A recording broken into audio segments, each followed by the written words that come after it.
Alright, hi everyone. In this video we'll be talking about limits, which is the very foundational basics of calculus. So limits is a limit is what a function approaches at a specific point. The number that a function approaches at a specific x value. And the way we'll write a limit is we'll write lim. You should have learned this at the end of calculus. Lim as x approaches h. H here is any number, any constant, any number. It doesn't have to be constant. As x approaches h of f of x. And f of x is the function. And this notation is saying the limit as x approaches h of f of x is actually this is worded really. The limit of f of x as x, so the limit of f of x as x approaches h is, that's how you word this, what I drew over here. And then let's say if our function is x squared, okay? If our function is x squared, then instead of writing f of x, we'll write x squared, and let's say instead of h, it is, let's say 2. So this is saying, what is the limit of x squared as x approaches 2?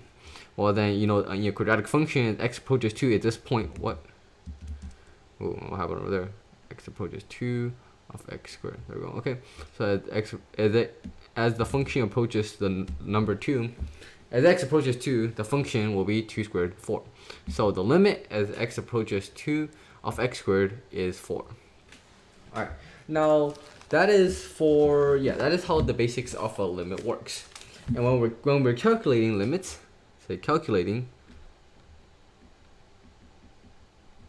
limits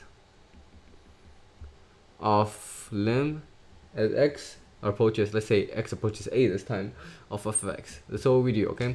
Step 1 is called direct substitution.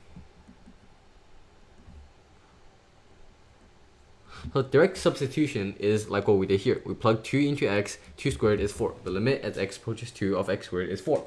Okay, and then if this works out, then we're done. We're all set. And then if it is a constant, if it turns into any number, then we're set. If it's infinity or something like x over 0, a number over 0, like 5 over 0, then it is undefined. There is no limit. Undefined. So let's say if we have x squared over x minus 1, and we have limit, actually x minus 2, let's do right, x minus 2 over here, x minus 2, limit as x approaches 2, then it will be 2 squared on top, 4, 2 minus 2 is 0 on the bottom. So over here it does not have a limit. There we go. So first step you do is direct substitution. If it is a constant, if it is any number, any real number, then that's a limit. You're done, like what we did over here. Now if it's not a real number, like if it's infinity, or if it's divided by 0, which is undefined, then that limit does not exist at that point. The limit does not exist. So which circumstances will not exist? Let's say the graph looks like this. At this point, there is no limit. The function goes in two different separate directions. So instead, if we want to make it exist, we need to write plus. So this means approaching 2 from the right. Now from the right, it's a different story. Approaching from the right, down here will be positive. I hate it when it happens. If it's approaching from the right, then down here will be positive. Up there will be also positive. You have a very large positive number. You have 4 on the top, divided by a very small positive number, so like 0.0001. Now this will become an infinitely large number. So as lim as x approaches 2 of x squared over x minus 2, and if it's 2 from the right, that would be infinity. Now on the contrary, if it's negative 1.999, so if it's approaching 2 from the right, from the left, if it's approaching 2 from the left, then up there is going to be x squared, which is 4. So that doesn't change, over x minus 2. Now if I have if I have positive 1.999, it will become 4 over negative 0.0001, and a very large number on top minus a near 0 number on the bottom will be negative infinity. So that is how we calculate limits for these two when when it is undefined. But if it's 2 by itself, like if I did not write plus or minus over here, then this itself will be undefined. you write do not exist. DNE, which stands for do not exist. All right, if it's infinity or, if it's infinity or divided by 0.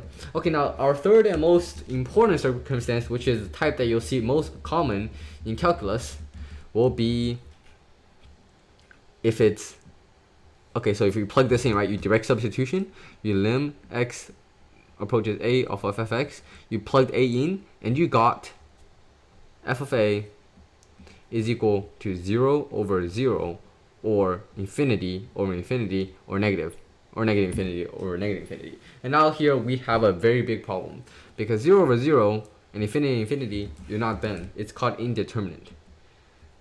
These are indeterminate forms. Oh my god, I can't write. The computer's very glitchy today. Indeterminate forms.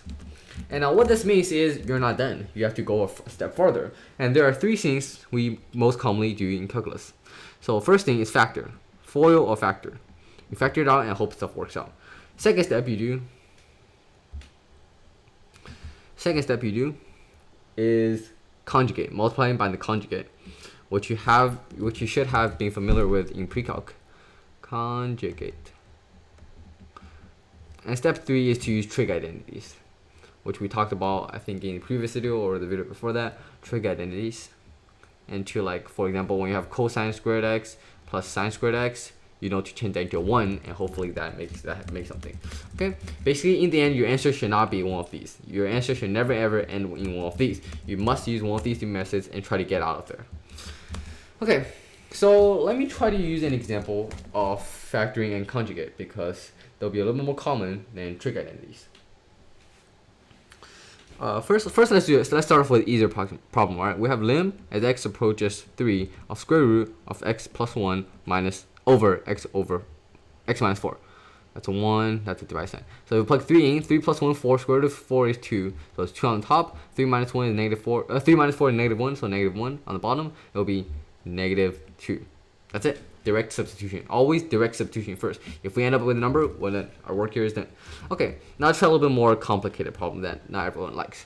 And this will require some factoring. X cubed plus 1 over x plus 1. And that's a limit as x approaches negative 1. Okay, so now this. What happens when we plug negative in? Negative 1 cubed is negative 1. Negative 1 plus 1 is 0. Negative 1 plus 1 on the bottom is also 0. 0 over 0 is indeterminate, which means we have to use one of the 3 steps. And this, we can factor out the x cubed minus plus 1.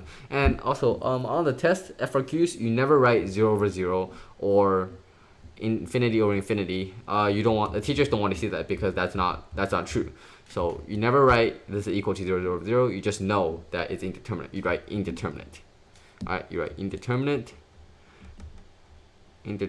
whatever, figure out something over there, and then you continue your work down here. So now we do factoring. So x cubed plus 1 will become, if you know the formula from pre-calc, it's x plus 1 times x squared minus x plus 1. Now if we divide that by x plus 1, these 2 cancel out, leaving us with x squared. So now this is equal to the lim as x approaches negative 1 of negative 1. Since those 2 cancel each other out, it will just be x squared minus x plus 1. So negative 1 squared is 1. 1 minus negative 1 is 2. 2 plus 1 is equal to 3. This is equal to 3. So our final answer to this, lim as x of x cubed plus 1 over x plus 1 as it approaches negative 1, is actually the answer 3. Alright, that's factoring. Factoring is a little bit easier comparably, because all you have to do is let's say x squared plus 1. Yeah, you just have to simply factor out. As long as you know factoring, it shouldn't be too difficult. Cancel out with the denominator, you're done. Alright, now we get to a little bit more complicated part, which is conjugates, and I really hate conjugates in dealing with these. So that's why I prefer to use something called L'Hopital's principle, which uses derivatives instead of using all this algebra. And I'm not sure which way you like better, but I find the way using derivatives much easier. So I'll make a video on one of the most important concepts, L'Hopital's principle, soon. So first, let's take a look at an example of where we have to use multiply by conjugate. So we have limit as so ugly. Limit as x approaches, let's say 0, of on the top 2 plus x minus square root of 2 over x. Alright, so if we plug 0 in, over here we have actually this is a very bad example. I want to use this example in the next video what we talk about. Actually it's fine. I'll explain in a future video what this is. So right now I just solve it like what we will do. Plug 0 in, 0 plus 2 is 2, square root of 2 is square root of 2, minus square root of 2 is 0, on the bottom is 0, so this is indeterminate. We do not write 0 over 0, we write indeterminate. Indeterminate. Here. Okay, now what we do next step. What will we do in this case? We multiply by the conjugate, and the conjugate of this is basically we change this to a plus sign. So we have 2 plus x, battery low, minus square root of 2 over x multiplied by square root of 2 plus x plus square root of 2 over square root of 2 plus x plus square root of 2. That's just 2 plus x down there, by the way. And what we're doing here is basically multiplying this by 1, right? This top thing divided by this bottom thing, these are both the same. It's just 1 over 1, which is 1. And so we're multiplying by this, it does not change the originality of the problem. But now that we multiply this, we can use, I forgot which rule is for, I forgot what the rule is called, but a minus b times a plus b is a squared plus b squared. So this will just be 2 plus x, a squared, square root of 2 plus x squared is 2 plus x, then minus 2, because square root of 2 squared is just 2. So that's what we get on the top. On the bottom, we have x times square root of 2 plus x plus square root of 2. Okay, now let's try plugging 0 in.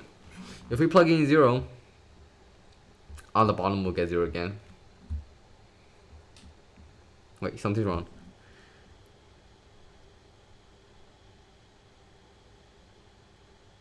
Right? Wait, let me think.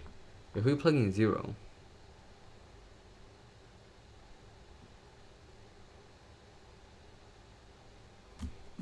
no, you're wrong.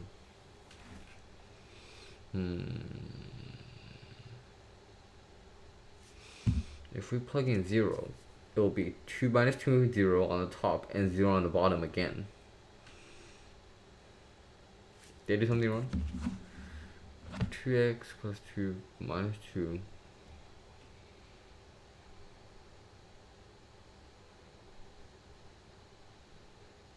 Okay, I see what I did wrong. So, square root of 2, square root of 2. So what I did wrong is that I forgot to simplify the top.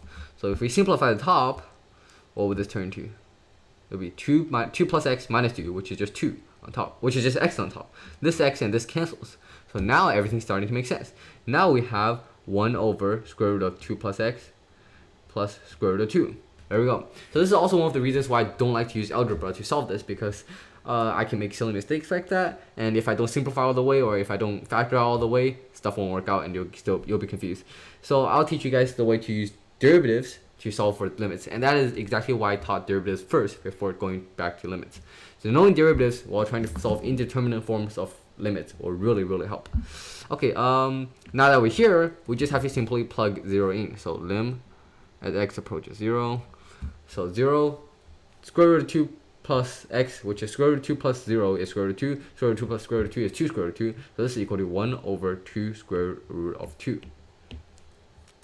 And so yeah, that's how you solve for limits using both factoring and multiplying by conjugate. And also remember, the first step of solving a limit is to always direct substitution. And if you get a real number, then you're done, like what we did over here. If it's undefined or infinity, then it's undefined. And then if it's 0 over 0 or infinity, then it's indeterminate forms, and you have to use one of the 3 methods that I have listed here. And that's it for this video. I'll make a video on using derivatives, which is L'Hopital's principle, to solve the same problems, same limit problems. And yeah, thank you for watching.